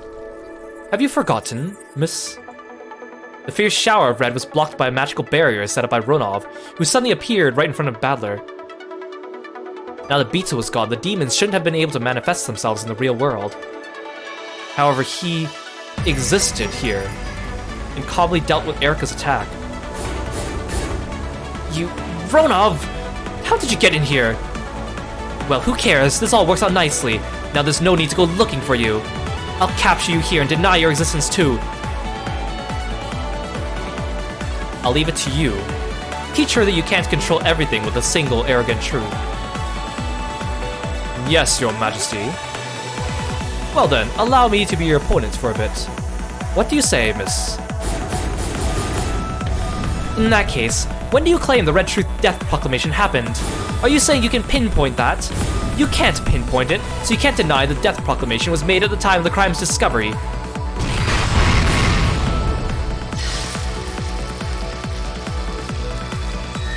When this court was opened, Lady Lambda Delta made a proclamation. She said this was a 24 o'clock answer session. The Death Proclamation was made at 24 o'clock on the second day, in other words, at the end of the game. That does not deny the possibility that the murder occurred after the morning of the second day, after the so-called discovery of the crime.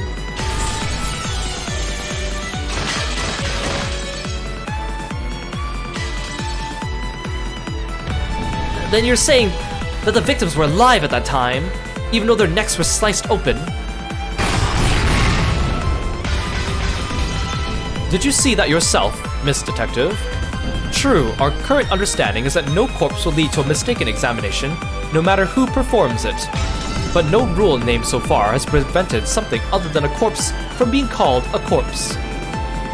Erica swung her scythe recklessly, but Runa blocked everything with elegant gestures, made with a shield on one of his hands.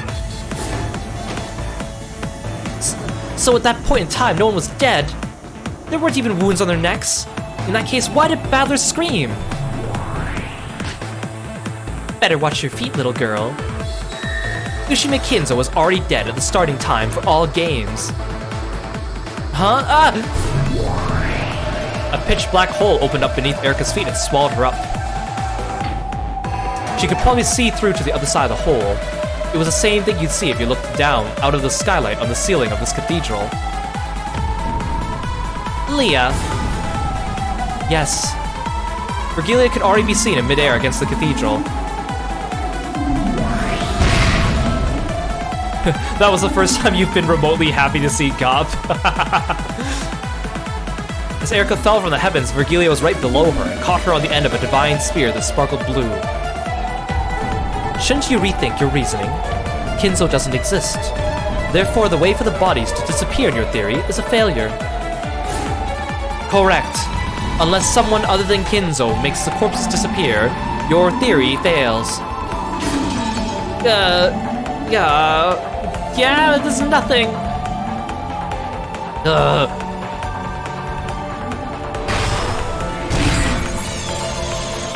Virgilia's blue divine spear skewered and pinned Erica in midair. Erica struggled, filled with hatred, but she couldn't get out that easily. Then all around her, several small, fast things clanged off the walls and enveloped her.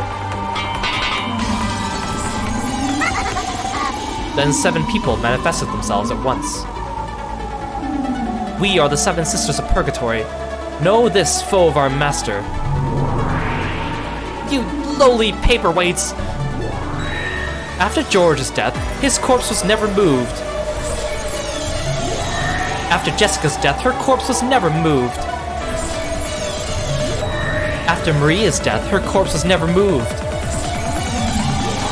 After Rosa's death, her corpse was never moved. After Genji's death, his corpse was never moved. After Krause's death, his corpse was never moved. Therefore, the corpses couldn't have vanished after being discovered. Your theory about Kinzo carrying the corpses away fails.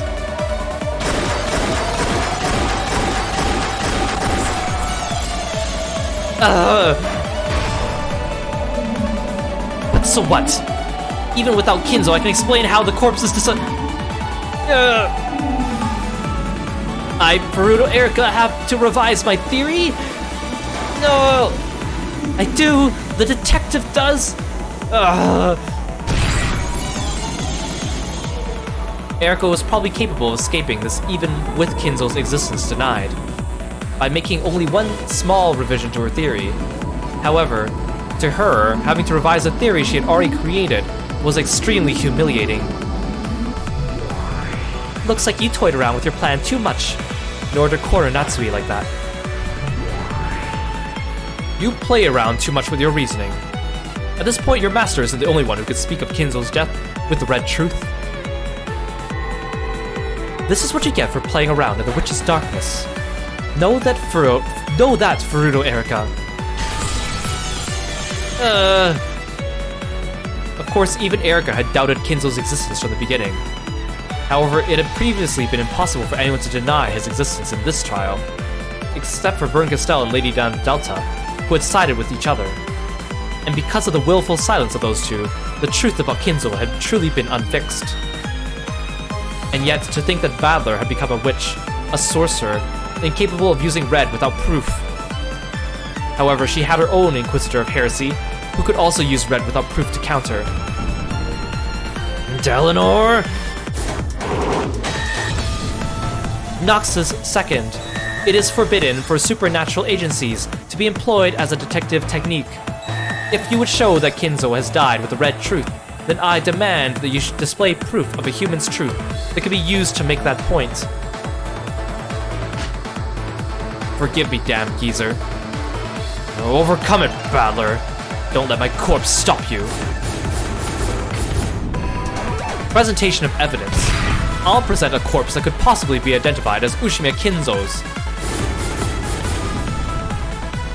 Can you prove this corpse is Ushimiya Kinzo's? No matter how much it resembles him, unless you can prove it is him. It is impossible, or it is possible to claim it was a substitute corpse from someone else. Can you show it was Kinzo's corpse with the truth of humans? In this case alone, and with the red truth specifically, no counter-argument will be valid.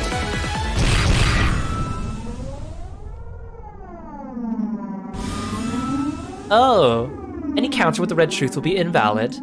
I guess that works. It may be true that the existence of a third-party corpses has already been denied with the red. However, if saying that with the red is forbidden, Badler has nowhere to run to. That's right. In this closed-off Rokenjima, there is no objective way to show that this corpse is grandfather's. And that itself suggests the possibility that this corpse is a body double. This unidentifiable corpse cannot serve as proof of Kinzo's death. Checkmate. My theory does not waver. Delanor had sealed off the red truth as a means of proving that Kinzo's corpse had been shown. Even with the power of witches, Badler couldn't argue back. How are you going to prove that the corpse was Kinzo's if the red truth is sealed? It's impossible. It can't be done. Red or blue, right?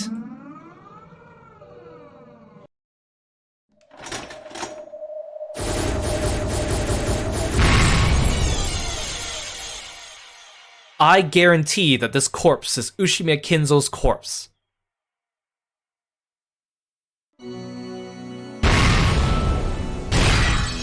Then, when Dalinar met with Balor's golden flash, she was unable to fully block it with either her red longsword or her blue shortsword, and she was blown backwards into empty space. It was a direct hit without any miscalculation. Though she had always seemed as firm as a small giant before now, she was finally blasted away and slammed against the wall as though she was the slender girl she appeared to be. Dalinar, what are you... A splendid golden truth. It is valid. Gold truth? The golden longsword, which had been drawing red and blue trails before now, finally drew a curve that retained its divine golden color. The truth it showed was neither red nor blue. It was gold truth. What is that? Lambda, does this follow the rules? Yes. Gold truth valid.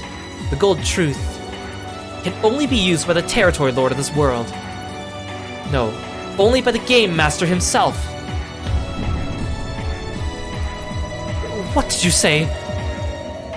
Gold truth. A divine truth woven in a different fashion than the red truth. Its strength is on par with the red truth. It may sometimes be inferior, but it is sometimes superior. That glitter is proof that Balor-kun truly understands Bito. I've shown it. Shown that the corpse is grandfather's. Yes, gold truth accepted. Unless Lady Erica's theory undergoes some revision, it will be destroyed. What the... Erica cried out in pain. It wasn't the pain of her body being pierced. It was the pain of her own theory being defiled. I see. It's like, and then there were no acroids. Just when did this...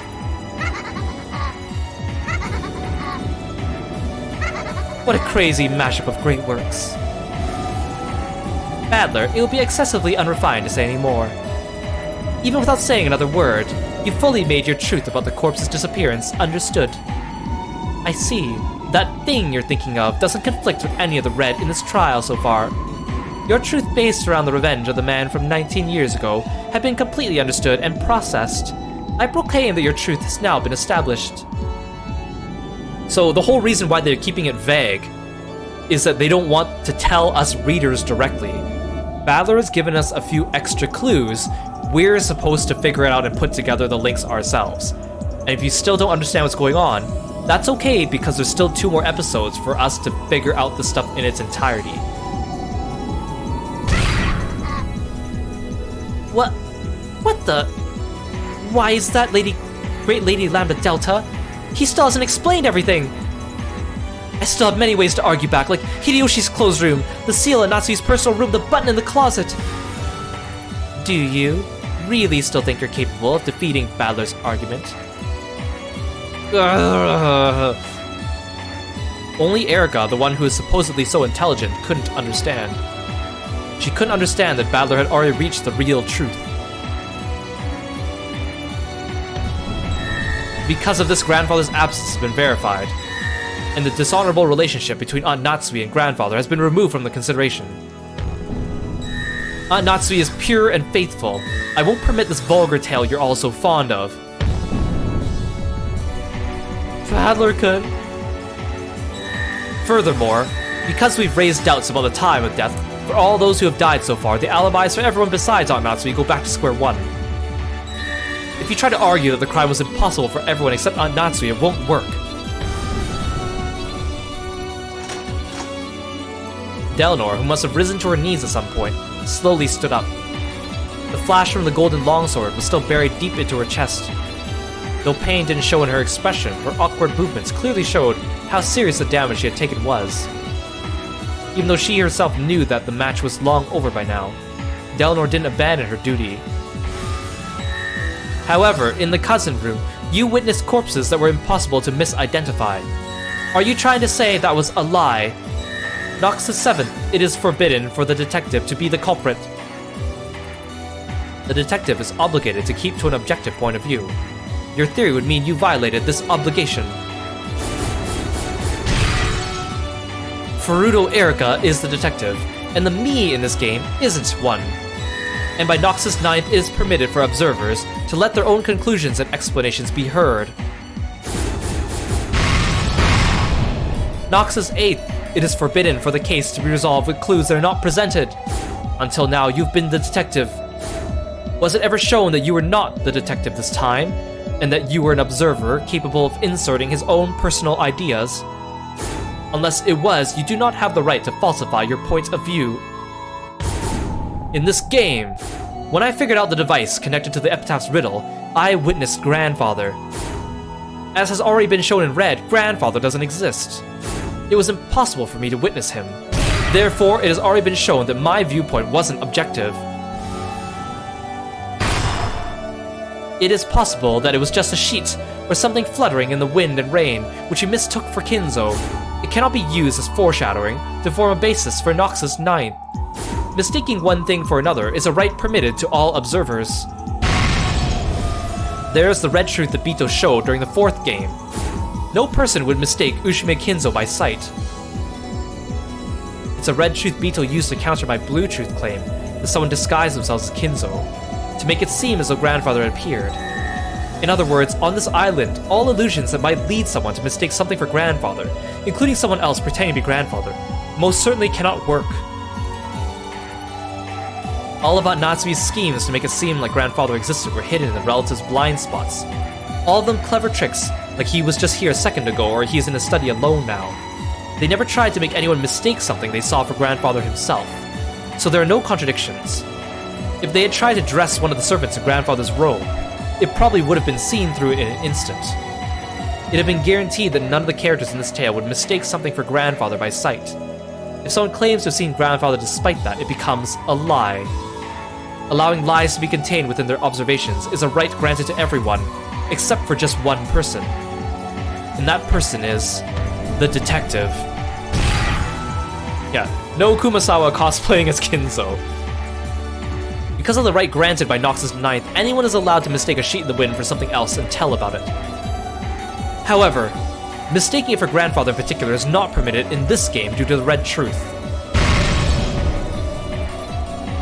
So, once you claim to have seen Kinzo, it was no longer misrecognition, but intentional. In other words, this proves that the observer was not objective, is what you are saying.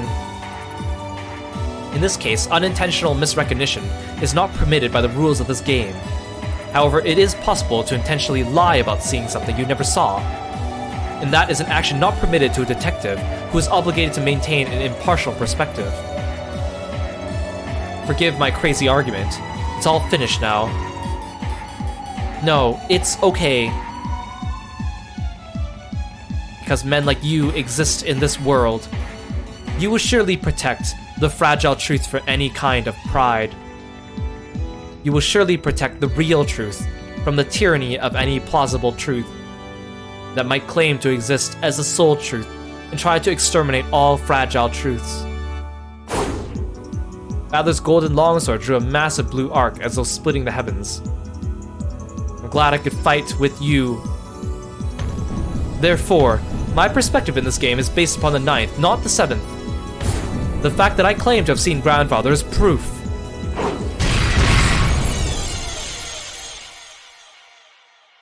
The noise that rang out across the cathedral was the sound of Delanor's longsword clattering to the floor. Simply letting go of that was the same as resigning to the proud Delanor. Though the blue trail Badler had drawn was aiming right for the top of Delanor's head, it stopped a hair's breadth away. If it hadn't, Delanor would probably have been annihilated, without leaving a single scrap of flesh behind. I resign. I give up on denying your truth. I paid my debt. Let honor be to your father. The Decalogue was neither arrogant nor judgmental. Honor to my father. Dalinar sat down on the floor and completely abandoned her will to fight. What are you doing, Dalinar? Lame, pathetic, you stupid half-wit murder doll. You've tainted the honor of your own father, shame on you. You still call yourself Mystery's Wedges. Will you surrender to magic? The history of the mystery genre won't allow that. You're the one that doesn't understand what mystery is all about. If you see mystery as nothing more than a weapon at which to sneer at your opponent intellectually, I won't let you ever say so again. Battler! I'll present a truth that conflicts with yours. Aunt Natsui was threatened by a phone call over the internal line sent by the man from 19 years ago. Me. It's interesting because in the original novel, of course, nothing's voiced. But in the console version, they added voices. So, the man from 19 years ago, of course, we know the voice was provided by Lambda Delta, but in the voiced version, when she speaks over the phone, she uses Daisuke Ono's voice, who is Battler's voice actor. His goal was to make Aunt Natsui look like a murderer. From the beginning, this has all been a drama of revenge intent on framing Aunt Natsui. That's wrong. It's a drama of revenge against the Ushimiya family that Natsui thought up. Your theory outright opposes mine. You still can't pull out the blue spear that's sticking through you, right? Yeah, that's right. From Erika, I haven't heard of a single way for the corpses to disappear that doesn't involve Kinzo. Looks like your theory's about to be denied, doesn't it? This spear is just... Ugh! You paperweights! Get out of my way! The deeply piercing blue spear and the red 7 stakes tormented her theory. They won't come out. They won't come out! I acknowledge the mistake in Erika's reasoning and the need for revision. What the... my master? Watching Erika's face contort with pain as she struggled to escape from the spear, Bernkastel spoke this with a disgusted expression. Faced with the facts, Bernkastel had acknowledged Erika's loss herself. Erika gazed at her master, who was no longer confident in Erika's own victory, with a mixture of shock and despair. I don't give a damn about your pride. How long do you intend to shame yourself like that? You, my double, who's been granted the same blue hair as me. How long do you intend to hang there, pierced through like that? I guess I'll just have to descend myself. Looks like I didn't need a piece after all. Oh, what a pain. What a pain. What a total pain. I don't need a piece. I'll just throw it away. Yeah, that disappointing, regretful, discouraging, hopeless letdown of a misfire. Kieran, welcome to the stream. Thank you so much for the raid. I really appreciate it. Hey everyone, how are you doing? Hey Honest Fowl, hey Civil Fortissimo, Tough Tony. Thank you so much for coming by. Don't forget to go visit Kieran, guys. He is not only an amazing streamer, he's incredibly positive, amazing person, awesome voice actor, he sings, he's debuting this Thursday, it's also his birthday. You should go check him out and make sure to give him a follow on Twitch and YouTube and Twitter because he has some amazing stuff planned for this week and you don't want to miss out. So please, go check out Kieran. Thanks for coming by, everyone. Hope you had a good stream, hope you had fun. If you don't know who I am, I'm Kiro, the frog-loving martial artist. We are finishing Umineko When They Cry, episode 5. And this is a visual novel. It's a murder mystery with some fantasy elements. And we are at, like, one of the high climax points at the end of this game. Well, thanks for calling Kirby, Kieran. Oh, and thank you for the lip sync, Lork.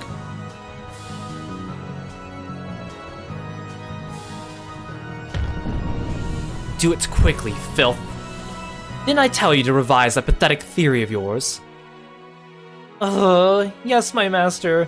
I'll revise it. I'll revise my theory. As Erika's face twisted in humiliation and tears streamed from her eyes, she withdrew and revised her own theory in accordance with her master's order. Mumbling quietly, she made various revisions with the blue truth, had them acknowledged by Lambda Delta, and finally had the blue spear smashed and was freed.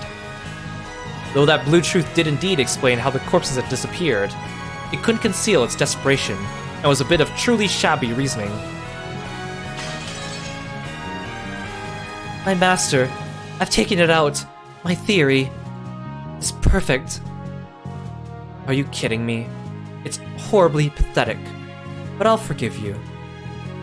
Because your face and your theory are so lame, it's funny.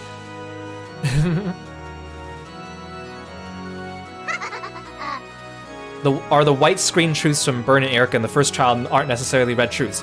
They still work. You just have to be very, very careful about what you read in red and what you read in white. Because, again, a lot of this is wordplay. Erica was taunted by her master, who wore an ugly expression. Hey, Reese! Thank you so much for following me and being a froggy friend. Welcome, welcome. I really appreciate it. She thrashed about on the floor, crying bitter tears. The wounded Delanor stepped out before her as though shielding her, and she spoke to Kirostyle as well as Badler. Regardless of how pathetic it might be, Lady Erica's revised truth is valid. Yeah, that's right. Regardless of my truth, yours can exist at the same time. That's what this world is like.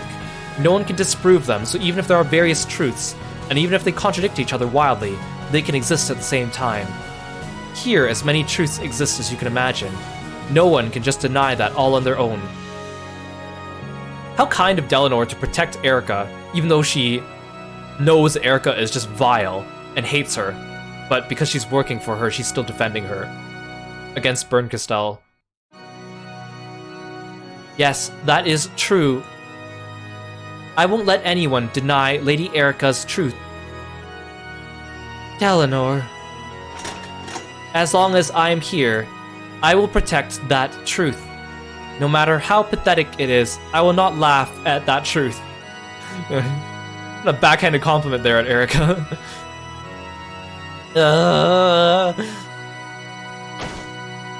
The words of Delanor, whom Erica had previously looked down upon, led Erica to once again thrash about on the floor, sobbing. And, because no unique truth exists, everything is covered in darkness. Therefore, while both my theory and Erica's theory are impossible to deny, neither is a unique truth. They are vague, and while neither can be denied, neither is certain. Because there has been no decision, the illusion of the witch still exists. The only one who will be permitted to expose it is neither Erica nor the rest of you. It's me alone. I won't let anyone expose Beatrice's illusion except me. The verdict is revised. Because of the truth presented by Ushimiya Badler, Erica's truth is no longer unique. However, Erica's truth is impossible to disprove. Therefore, both of their truths exist together. The conclusion of the fifth game is rescinded. The game goes back to being even, and I transfer the position of Game Master from myself to the Golden Sorcerer, Ushimiya Badler. Ushimiya Badler, step forward. I appoint you as a new Game Master. Will you accept? You will, right? Do it, you new, endless witch. Yeah, I'm the new Game Master. I'll weave the sixth game. Erica, let's settle things for good this time. Stand up. Yes. I will stand. I'll make you regret giving me a chance to clear away this shame. My master, please give me an opportunity to fight with Badler again in the sixth game.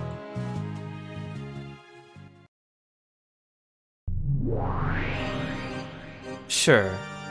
Of course, I'll give you a chance. Wow, incredible! She said I'll give you a chance. Isn't this a miracle? From the Witch of Miracles, Kirostyle. Erica, you've miraculously managed to escape with your life. In the sixth game, Badler's Game. Expose the truth no matter what, unless you want to be tossed aside into the darkness of oblivion. Yes, my master. Delanor. Of course. I will give it my all in the next game as well. I won't pretend to be a guest any longer. Together with Delanor, I'll tear your game to bits. Sure. I'll invite you to my sixth game. Sorry, but that title of yours, Checkmate of the Isn't Cutting It. It's your game. You can decide the name yourself. Just bring it on. I, Fruto Erica, am a detective before I am a witch. I acknowledge you as the new master of this game, and I issue a proclamation of war. I'll definitely expose it all. I'll kill you, golden sorcerer, Ushimiya battler. Yeah, come at me with all you've got. Frutal Erica. Just watch, Bito. I'll take charge of your game.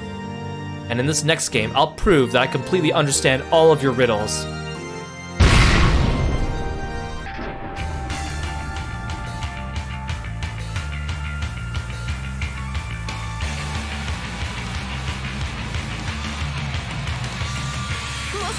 Thanks for the stretch, Kieran.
Wasn't that something?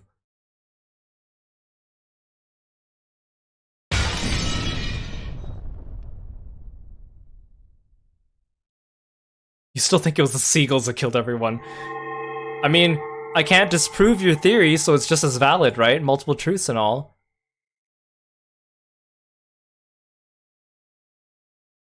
So now that we finished episode 5, which is the first of the Answers arc, I think you now have a little bit more of a sense of what's going on here and what they're doing. So, even though it's called the Answers arc, they don't really tell the viewer the full, complete solution. Most of it is they give us additional extra hints on top of the ones that we were given in the questions arc. Hints that we didn't necessarily need, but ones that help shed light on certain parts that we may have overlooked or misinterpreted. That whole section, I mean, that whole section was really good. But the whole part where, like, from Badler getting stabbed to Badler reawakening was really, really long. The whole flashback with the Delanor and Virgilia and Badler musing to himself with Gertrude and Cornelia, it was really long. And it almost took away the sales from the high-paced action that preceded it. But he mentions a lot of things that are really important, like the whole thing about without love it can't be seen, or how the relationship between a mystery writer and a reader is like that of a relationship between two people trying to confess their love. Shedding light on different facts, going back in the way the red truth works, and by this point, Badler has solved all the mysteries in the game. Badler knows the answer to Beatrice's riddle, but he didn't tell us. He only vaguely hinted at certain bits that we should be aware of. And in the next game, episode 6, Badler's going to prove that he understands Bito's game by being the game master, which is kind of a weird twist. But then you might be wondering, well, what happens in episodes 7 and 8? I guess you're just gonna have to find out. But, like, I think the Answers arc has so many more of these cool scenes. Like, Erica was introduced to us as just a complete monster, someone that we just completely despise. Like, unlike most of the Umineko characters, she doesn't really have that many redeeming qualities, other than maybe feeling bad for the way that Bernkastel treats her, is kind of the only thing. But they created this other antagonist, which is weird because Erica's introduced as the detective. She's introduced on the human side, which should be on Badler's side, and yet she ends up being the antagonist, along with Bernkastel, who's revealed to be much, much crueler than Beatrice ever was. Which is really fascinating. Just the whole way it's been turned around on its head, the whole thing about how they made Badler not the detective in the 5th game so they could allow for that kind of twist. It's really interesting, the way they play around with it. By the time we finish this whole series, I'll probably go back and, like, explain everything in like rudimentary terms, but like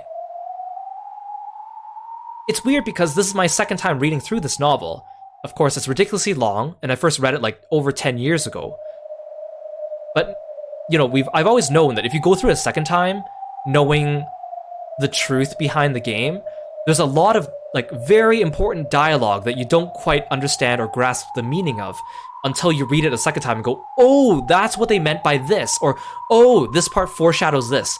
And me reading through this the second time, it's really bringing that out, because I'm really going like, oh, now that I'm reading this a second time and know what's happening, all the stuff that's building here makes so much more sense to me.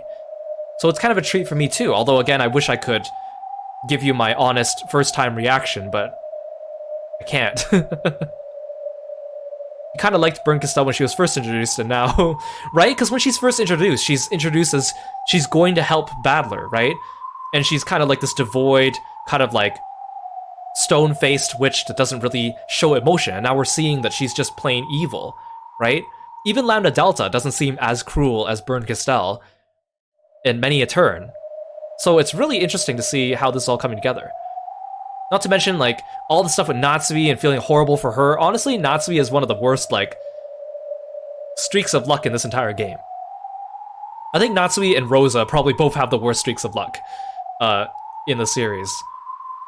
And they both have their own areas of, like, they both have traits that you should dislike and like at the same time, which is what makes them so complex, right? Like, there's definitely moments, like, you feel so bad for Natsui, and this whole time we thought that her story about the man from 19 years ago, she just claimed that she wished misfortune upon the baby and the servant, and then when she confessed, she changed it to saying that she literally physically pushed them off the fence. Whether that's true or not, I guess is a little bit open to interpretation. But like, Natsui is not innocent, but we still feel really bad for her. Same with Rosa, right? At the end of episode 2, we felt really bad for Rosa, but then you see all the things she does to Maria in episode 4, and you're like, wow, actually, I shouldn't feel bad for this person at all. It's such a weird back and forth, and a lot of the characters have this going on, which is what makes them so interesting, I think. Anyways, that was quite the ride. Thank you so much for joining me here on this stream of Umineko episode 5. Thank you so much for those of you that tuned in and followed along and tried to solve it with yourselves.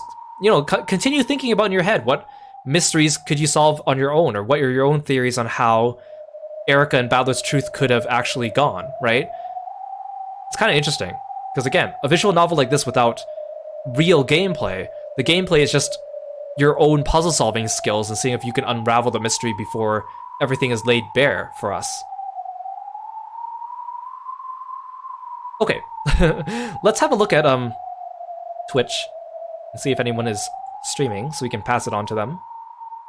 And again, Kieran's debuting this Thursday, so just make sure you don't forget that. Mark it on your calendars. Okay, my friend Melly is streaming. She's streaming karaoke, and this is her first stream in like 2 months. She was like on a trip or something like that and just came back, so... Or, not quite a trip, but she had a reason that she was away for a while, but she's back. So wish her a welcome back and return as you raid into her, and I will see you guys tomorrow. We're going to start Alice Madness Returns. I'm very excited because I like that game a lot and I want to share it with you. Yeah, thank you everyone. Hope you take care, hope you have a great weekend, and stick around for a raid. And oh yeah, and also all these Umineko episodes will start being uploaded onto YouTube shortly later this week. Episodes 1 to 4 are already up on my YouTube, but episode 5 will start being uploaded later this week, so if you want to catch up on anything that you missed, or check out other games I played, link is down below. Alright, take care guys, bye bye.